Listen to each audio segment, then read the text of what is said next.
Hello there, welcome to Five Figures. Today I'm taking another look at Lamer Legends. And once again, it makes no comment on the character particularly. It's more just a comment on the action figure and its lame availability. First off, we're going to start off with Paladin, a figure which I'm pretty sure no one asked for ever, and no one even knew existed until they sold a Paladin figure. Because I'd never heard of him, and I've been reading Marvel Comics my whole life, and I was like, I have no idea who Paladin is.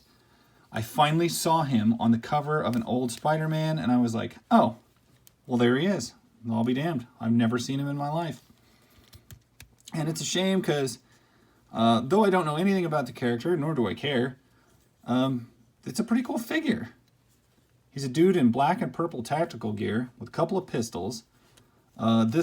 This torso is pretty much, I'm pretty sure that's sculpted for this guy. And I don't see near as much reuse on this as I see in a lot of things. And you know what? He's a pretty not bad action figure. He's got your standard Marvel Legends articulation, which I'm not going to go into because why do I have to? But what's wrong with Paladin? If you needed a soldier to fill out your roster, go buy some Paladins. I mean, who cares? Make a custom Snake Eyes. Do something with him. I don't know. Make some G.I. Joe guys or something. There's nothing wrong with him, but I see him on the shelves all the time. Still. And you can still pick him up online. eBay. Probably get him in that 8 to 10 range if you wanted to shop around. He's just not that hard to find. Next up is Living Laser. Which, you know, it's not fair to say this is a lame figure because it's transparent pink, hot pink, and he's got a cool dome helmet and everything. He's got shoulder, like, butterfly joints. It's awesome. So why do I still see it sitting on the shelves? Why is it still packing my Walmarts? It's just not something that anybody wanted. And instead of, like, shelling out the money to buy it new, because this was going to be a Lamer Legends and I could tell when it came out, I just waited and picked him up on eBay for like $8. And you still can because he's just not that desirable. Which, you know, I get it. He's an obscure character. I've never heard of him. Never heard of him till I saw the figure. That doesn't make the figure not cool. Next up is Wonderman. He's probably the least lame character of all these. He had his own book for a long time. He was part of the West Coast Avengers. He's even in the new, the old future set Guardians of the Galaxy because he lives forever. But this is a figure that I just paid $11 and got it online. I wasn't going to buy the Build-A-Figure wave just to get him. And I am a fan of the character and I have, you know, several of his comics. I just wasn't going to pay new retail when I knew, because it's Wonder Man and because it's a simple design and everything like that, nobody's going to want it. And sure as shit, pick him up on eBay, $10 or $11. He's easy to find. Next up, this is Whirlwind, or I think his name's Whirlwind, yeah.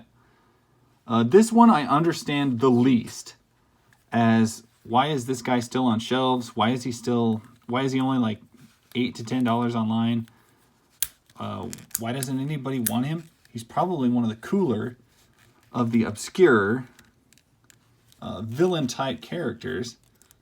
Look at him. He's got a crazy whirlwind bucket helmet, blades on his hands, totally original torso sculpt. He's got Buccaneer boots, for God's sakes. Why didn't anybody want this guy? Maybe it's for all those reasons combined. But he's a classic Golden Age villain. Silver Age villain, however you want to classify him. And he's actually a damn cool figure. And it always just seemed weird that I remember this guy was all clearanced out. You could buy him, people were buying him, taking the bath parts out, building their Build-A-Figures, and chucking this guy on eBay for little to nothing. I know some places had these guys for $5 clearanced out. Because that's probably where I've seen him the most after I spent the glorious, I think, $8 to $9 on eBay for him. But, you know, he's just a lame Marvel Legends, I guess. This is a character, I can see why a lot of people hate this figure. it's not very good. His yellows don't match. He's got a weird ultra bulky body. He has this ugly He-Man face. I don't know. I get it, but it's Sentry. He's ripped. He comes with a cape. He's not the most famous character by any means, but I still see this guy sitting on the occasional shelf. Yeah, I mean, you have to be on an old Walmart to find this guy, but they're still out there. Nobody was wanting him. Nobody wants him now. He's a figure that I think gets quite a bit of hate from Marvel Legends collectors because I've heard a lot of people bitch about him, but I don't really get the hate. He is a lamer figure and one that's easily available on eBay for basically half of what he would have cost new. So that's where I would shop for him. And once again, this has just been another lot of 5 guys. And like I said, it doesn't mean that these characters are lame, and it doesn't mean the figures suck. It just means for some reason, you can pick these up for half of what their retail was, damn near anywhere. And so if you want one, that's what I do. Just look on eBay. They're cheap. Anyway, that's all I got. I will catch you guys later. Bye.